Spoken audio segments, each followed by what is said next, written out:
Boa noite, irmãos. Boa noite, irmãs. Sejam bem-vindas à palestra de hoje. Boa noite a todos. Sejam muito bem-vindos aqui no Facebook, no Jesus em Família, na Sociedade Espírita Paz e Amor e também no canal do YouTube da Sociedade Espírita Paz e Amor. Hoje é uma noite fria, mas nós temos um convidado muito especial, nosso querido amigo Cláudio Bolacel, que em breve vai estar falando com a gente. Mas antes a gente faz a nossa prece de abertura, como sempre, como o nosso Evangelho no Lar sempre preconiza que a gente faça uma prece inicial e depois uma prece final. Então a gente faz a prece inicial, lê um trecho do Evangelho, depois a gente pode comentar com os familiares e finalizando a gente faz uma nova prece para encerrar o trabalho.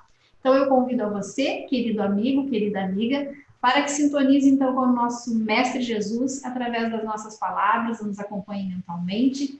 E assim, então, nós pedimos ao Pai que abençoe a todos aqueles que estão aqui conectados conosco, abençoe seus familiares, traga para seus lares a harmonia, a paz, o entendimento, que possam ser, através desses amigos benfeitores, removidos todos os miasmas, todas as energias negativas dos ambientes, restaurando a paz, o equilíbrio emocional, espiritual.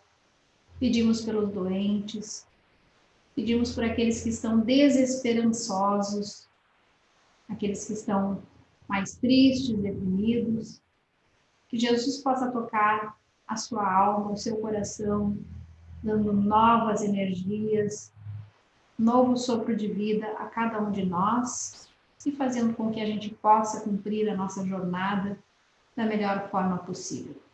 Que todos os amigos estejam, então, na paz de Jesus e nós vamos dar início ao nosso trabalho, chamando o nosso querido amigo Cláudio Bolacel, hoje aqui conosco.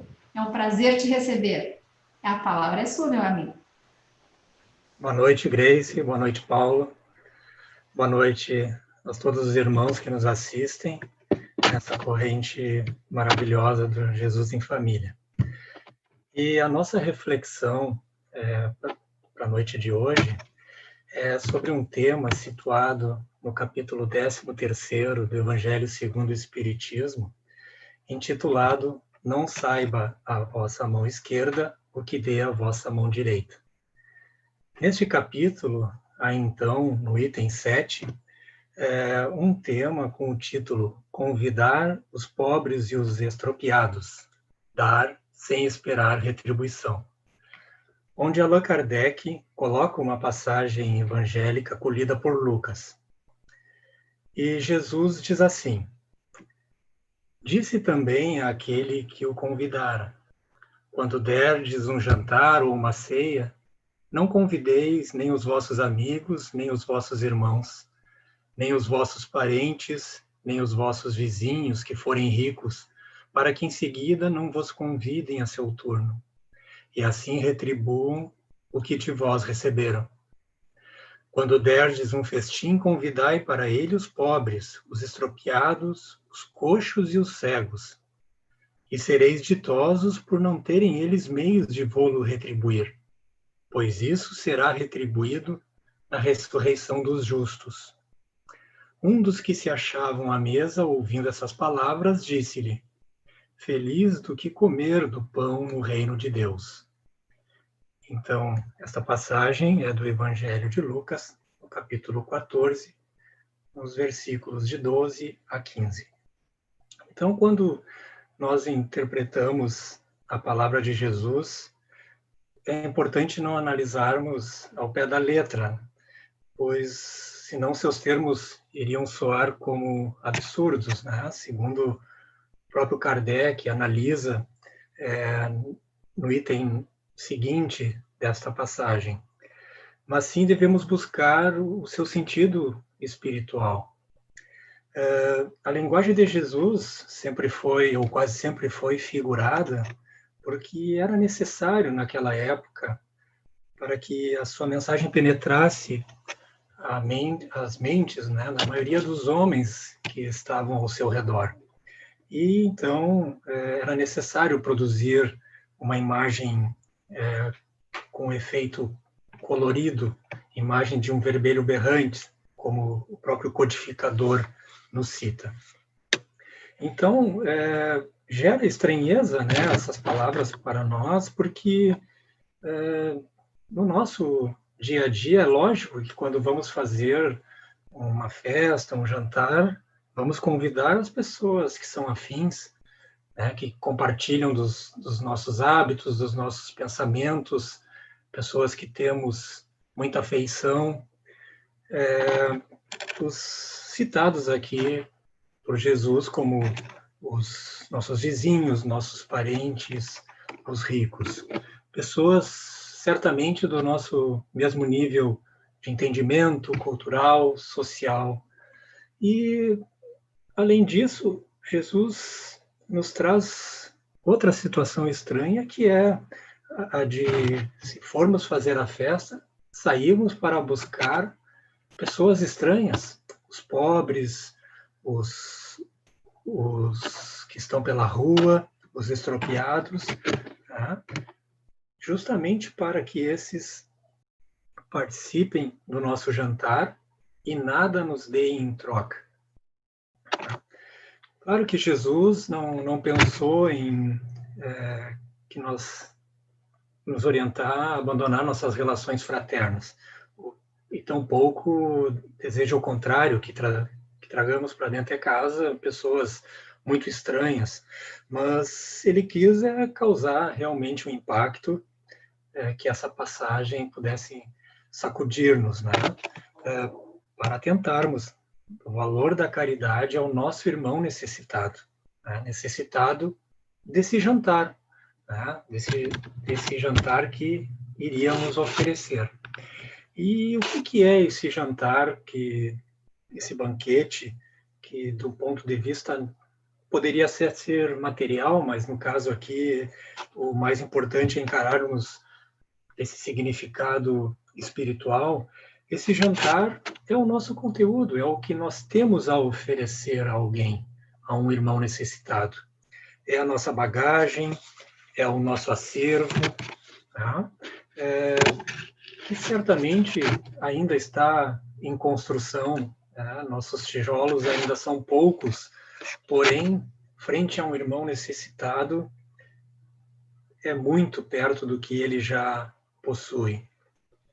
E esta passagem, ela é interpretada por Lucas, esta passagem de Lucas, ela é interpretada e comentada por Emmanuel no livro da Esperança, no seu capítulo 35, com o seguinte título, abre aspas, ele, vírgula, antes, fecha aspas. E Emmanuel cita que Jesus não te pedes a deserção dos círculos afetivos, que todos nós podemos cultivar afeições preciosas, que nos alentem as energias, mas quando estivermos à frente dos que choram, nos transes de dolorosas necessidades, é preciso adotar a legenda eles antes. E temos essa condição, né? Pois nesses últimos tempos, principalmente com a nossa condição de estudo da doutrina, pelo nosso trabalho, pela nossa condição de ter reencarnado em condições favoráveis que nos tenham permitido, nós conseguimos nos abastecer desse banquete, do festim divino.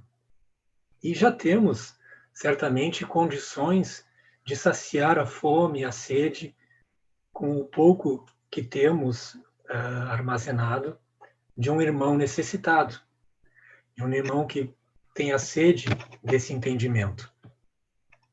E por mais que seja algo ínfimo, né, no universo do que temos que aprender, frente à condição que esse irmão está, nós nos colocamos numa situação de bonança. Tá?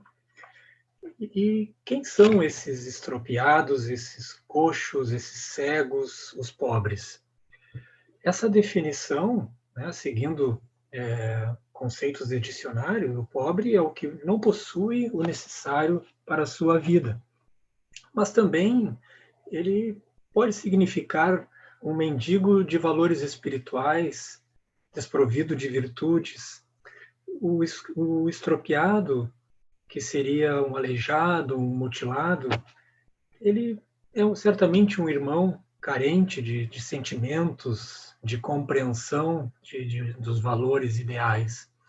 Assim como o cego, que ainda não tem olhos para olhar, talvez ainda preso a excessivo materialismo, e o coxo, o paralítico, que não consegue dar um passo adiante, ele talvez já tenha até recebido os ensinamentos, tenha compreendido a sua necessidade, mas não dá esse passo na educação espiritual.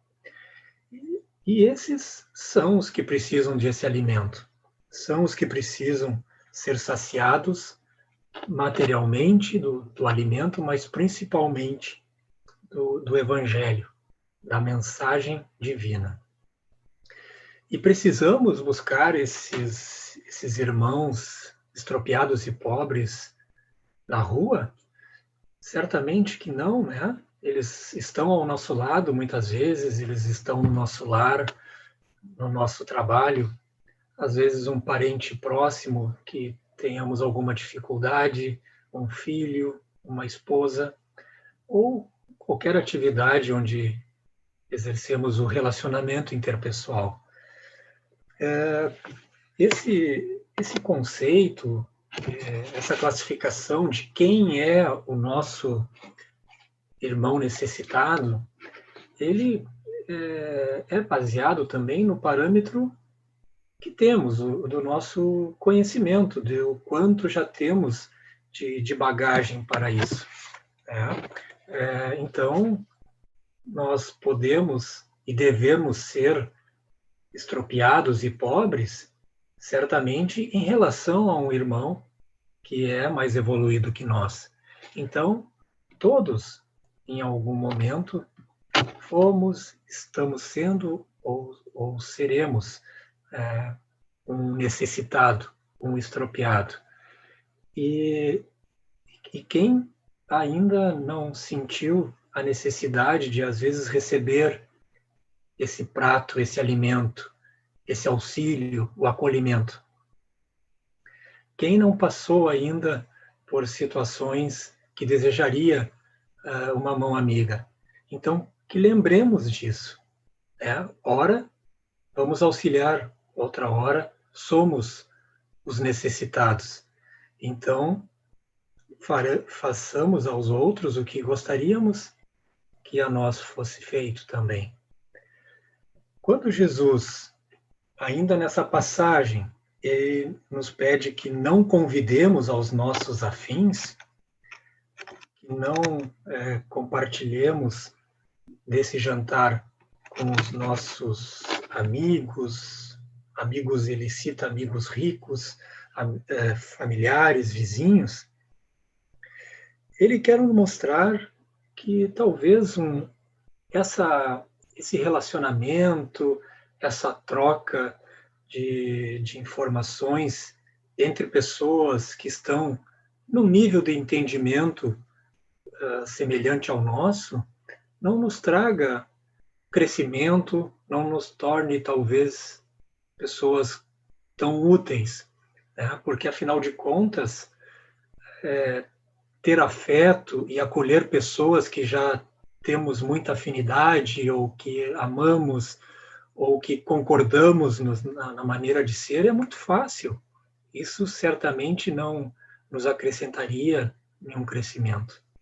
Sem falar que nós estaríamos também sendo retribuídos, recebendo algo em troca, algo que Jesus nos mostra também que não é algo tão útil, que poderia nos alimentar o nosso desejo sempre de retribuição, né? de ter uma troca nas nossas ações.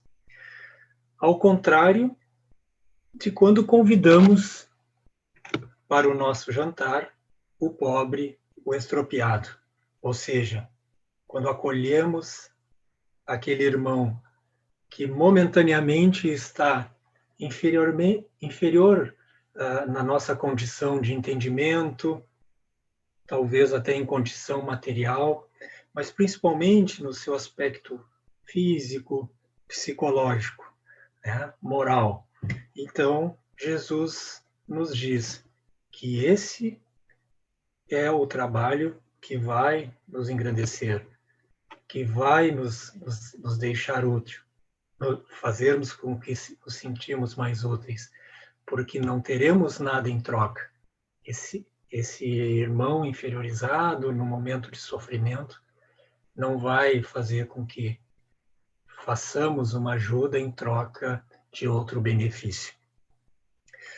É a caridade que é o amor em ação.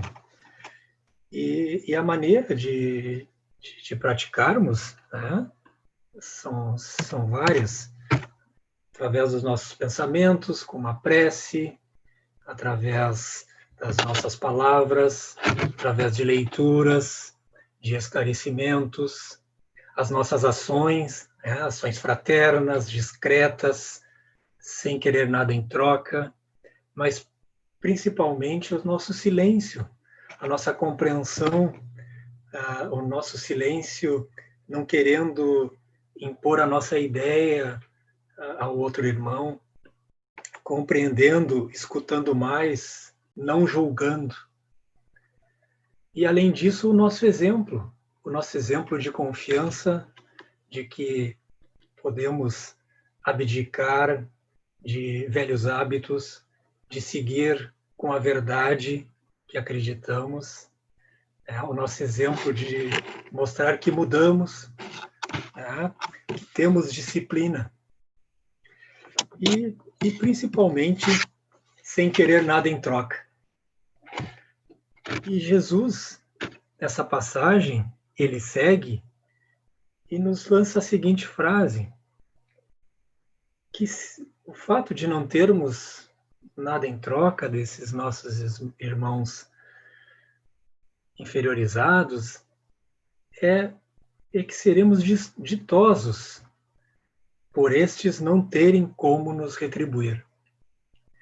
E nos alerta, então, com essa frase, para que façamos o bem apenas com uma intenção real de auxiliar, pelo prazer de fazer o bem, de sermos úteis, sem desejarmos nada em troca, senão o bem-estar dos nossos irmãos. Não alimentaremos nossa vaidade, que facilmente ainda carregamos esse velho hábito de fazermos, entre aspas, uma caridade que nos daria em troca um reconhecimento, uma importância, o nosso orgulho seria alimentado, né? A nossa ostentação. E tanto que quando não recebemos um agradecimento, um reconhecimento por uma doação, um auxílio, ficamos magoados, ficamos ressentidos. Ora, se ficamos esperando o agradecimento, é porque realmente estávamos esperando algo em troca, né? Era realmente uma barganha o que estávamos fazendo. Então, irmãos, o retorno, a retribuição, o agradecimento, ele é algo necessário. Necessário que quem recebe faça. É um agradecimento a um bem que recebeu. Porém, para quem doa, isso não pode ser um estímulo, não pode ser o motivo da minha doação eu ter depois esse benefício, esse alimento de bem-estar do agradecimento. A caridade, então, livre e incondicional, ela nunca será uma troca. Jesus, então, ele vai nos presentear, nos acalmar nesse sentimento com a frase que segue, entre aspas, pois isso será retribuído na ressurreição dos justos. Ou seja, o auxílio que fizermos, teremos ali adiante a retribuição. Isso reforça a nossa fé, a nossa confiança no bem maior que tem que ser praticado. Então, ele nos mostra que a nossa recompensa, o nosso júbilo, ele vai ser sentido, nós vamos senti-lo ao longo da nossa existência. Talvez não chegue de uma maneira que possamos notar, mas gradativamente nós vamos melhorando, nós vamos crescendo, nós vamos nos tornando pessoas evoluídas, nos reabilitando, compensando falhas do passado, mudando atitudes, ou seja, praticando o amor, praticando o Evangelho.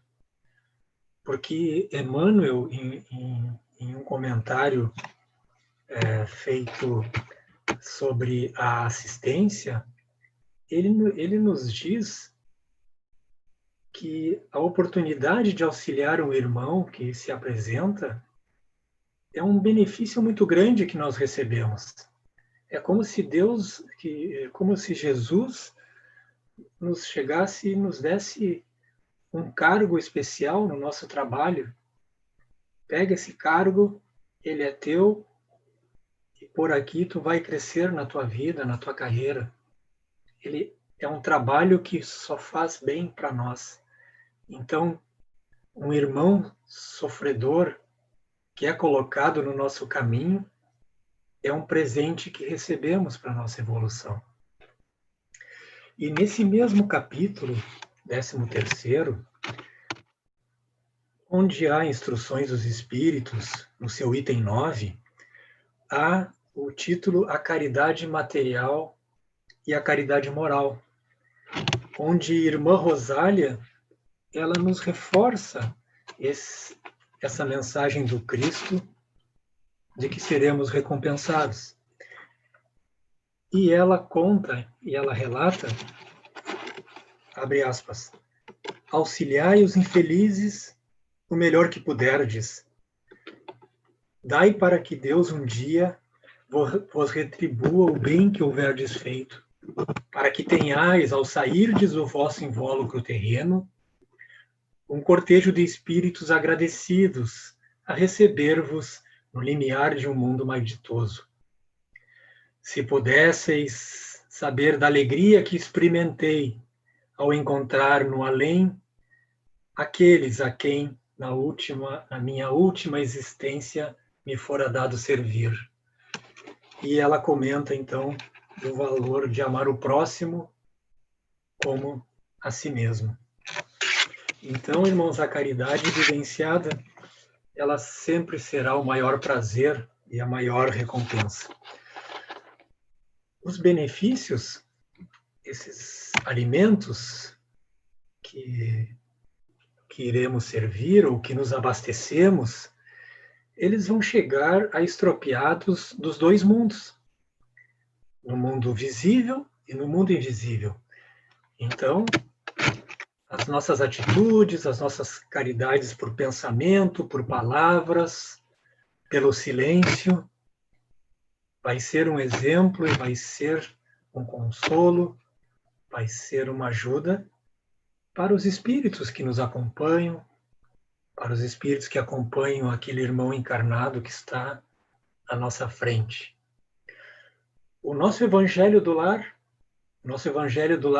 é um grande jantar que ali nós, encarnados estropiados, encarnados pobres, e talvez muitos espíritos na mesma condição que estejam nos acompanhando, vão receber aquele alimento, né? Porque frente àquela mensagem, aquele livro aberto, aquele evangelho, que é o pão que o Cristo nos oferece, certamente, frente a ali, nós somos muito ainda inferiores.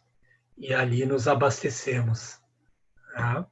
Então, importante nós sabermos, no nosso autoconhecimento, a importância do que recebemos. Nós fomos convidados a participar desse festim divino estamos participando, estamos recebendo o alimento, mas nós temos que ir adiante, nós temos que praticar, nós temos que sair da zona do conforto. Talvez muitos de nós não tenham a condição de ainda de enxergar essa oportunidade, enxergar esse irmão precisando, mas que não percamos as oportunidades. Tá?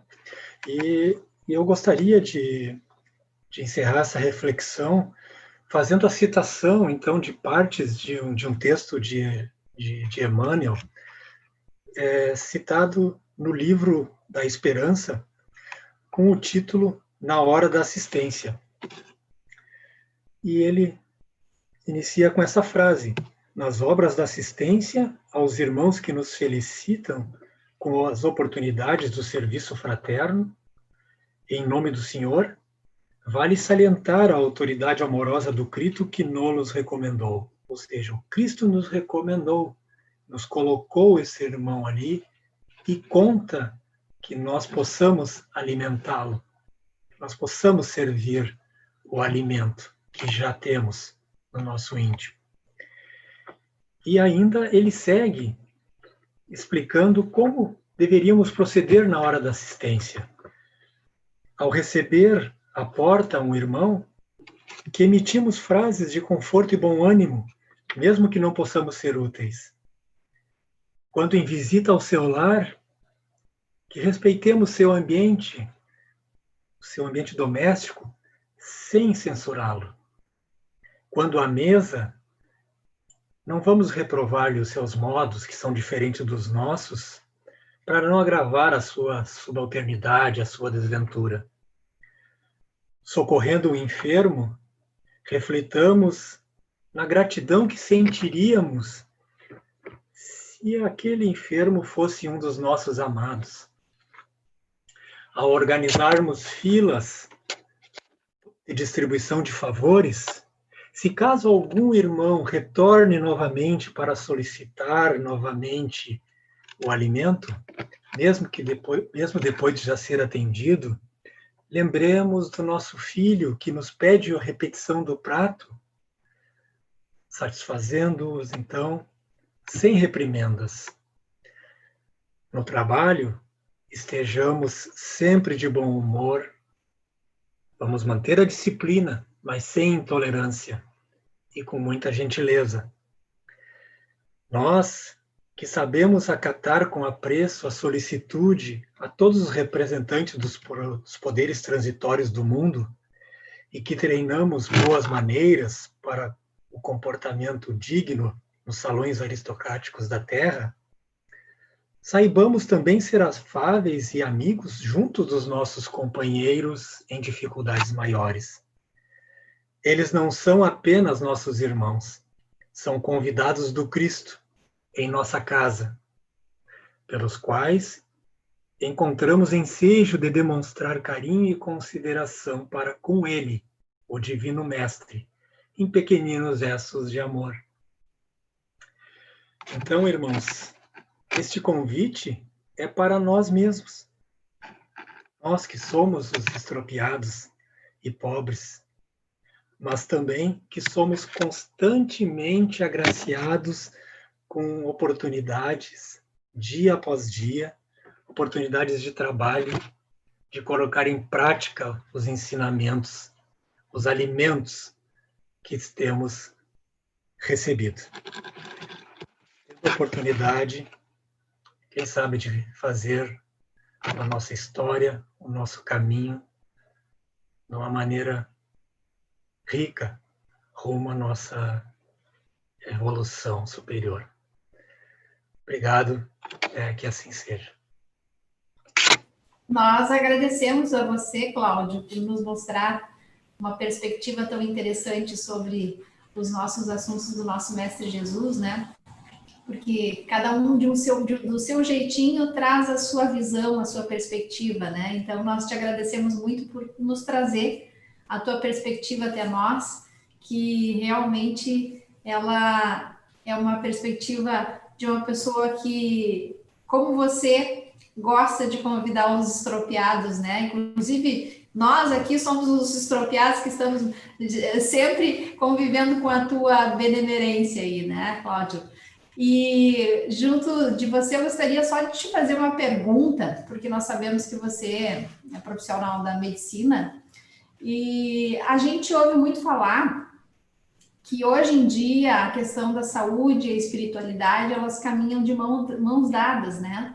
Você tem observado aí na tua trajetória que, se não me falha as contas, já está beirando aos 30 anos, não sei, porque nós nos conhecemos há muitos anos, então eu tenho a impressão que deve estar por aí. Ao longo da tua jornada, você percebe que pacientes que têm essa ligação com Deus, que têm uma espiritualidade um pouco mais aflorada, têm uma melhor recuperação em suas doenças, em suas enfermidades? Sim, isso, além de ser não mais que uma percepção minha, mas eu penso que a medicina hoje, como ciência, ela tem um campo muito vasto de pesquisas em andamento e muitas já comprovando a importância da espiritualidade na recuperação de pacientes, na tolerância dos familiares com esses doentes, né, minimizando sequelas, diminuindo a extensão do problema. Então, no início da minha carreira, quando até não tinha contato com a doutrina espírita, muitas vezes recebi relatos de pacientes, né, e talvez nunca deixei de acreditar, mas talvez não valorizasse como valorizo e agora enxergo, né? E penso que no nosso trabalho, né, que certamente somos instrumentos no lidar com os pacientes, é um somatório, né? Um somatório da vibração do paciente com a vibração da equipe que o trata, né? Então, cada vez mais, eu acho que ficamos atentos que na hora de desempenhar o nosso trabalho, precisamos estar vigilantes, né? Muito vigilantes para que tudo dê certo, para que tudo siga um caminho melhor possível, né? Então, eu acredito muito, né? E mais ainda, e fico muito feliz assim que a parte científica e técnica da medicina vem agora ao encontro, trazendo comprovações de todo essa situação que nós estudamos e sabemos da corrente espiritual que trabalha junto com os profissionais aqui na Terra, né? Com certeza. Então, aquela precezinha diante de um paciente um pouco mais difícil deve ser habitual para ti, ou não? Sim. Comigo também. Comigo também. Às vezes a fé da gente tem que ser por nós e pelo paciente, porque às vezes a gente percebe, não estou te dando o meu depoimento, percebo que o paciente está muito necessitado espiritualmente, então a minha fé tem que ser por mim e por ele. Então a prece é fundamental. Mas, enfim, diga da tua experiência, que é isso que nós queremos saber. Não, mas eu acho que tu falaste tudo. Os pacientes, quando falam assim, doutor, eu sei que vai dar certo, confio, tal, eu sempre falo que é a conjunção, né, de vários fatores, começando pelo dele e o meu, né? Então, não adianta nenhum de nós estar com o pensamento momentaneamente desviado, não conectado numa onda positiva, numa vibração positiva, né? Tem que todos, o ambiente onde se está, a família, os funcionários ao redor do ambiente onde se está trabalhando, cada vez mais aprendemos, né, e vivenciamos isso na prática mesmo, né?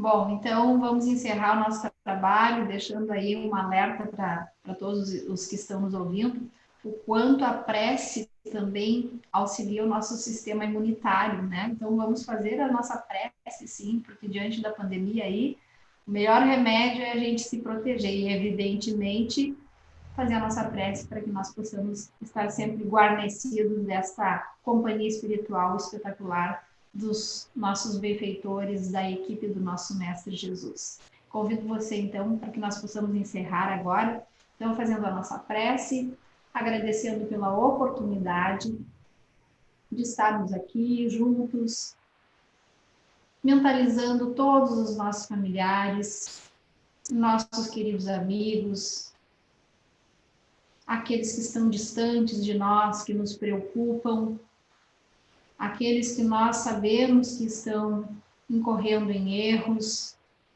que estão desviados do caminho do Mestre Jesus, para que também eles possam receber a vibração desses benfeitores espirituais. Que nós possamos ser um pouco mais tolerantes com as dificuldades dos próximos a nós, que nós possamos ser mais atenciosos com aqueles que estão ao nosso lado, na luta, na batalha, que nós possamos nos tornarmos um pouquinho melhores a cada dia, vencendo as nossas tendências negativas e intensificando, potencializando aquilo que nós temos de bom, investindo nos nossos próprios valores, nas nossas próprias virtudes, para que nós possamos, então, caminhar nessa senda que nos leva à perfeição. Sabemos que ainda estamos muito distante dessa perfeição, mas sabemos que o final do caminho não acontece sem que seja dado o primeiro passo. Então, que nós possamos trilhar este caminho que o Mestre Jesus nos ensina, nos mostra e nos convida para trilhar. Em nome de Deus, em nome de Jesus, agradecemos a presença dos benfeitores espirituais, na residência de cada um dos irmãos que aqui conosco estiveram conectados. Você pode ver esta transmissão na íntegra pelo canal do YouTube da Sociedade Espírita Paz e Amor. Nós tivemos um pequeno probleminha aqui no Jesus em Família, que o Facebook não transmitiu desde o início, mas está na íntegra lá no canal do YouTube. E sexta-feira, não percam a presença da nossa querida irmã Célia Diniz. Então, aguardamos vocês na sexta-feira, às 21 horas. Um beijão, fiquem com Deus. Tchau.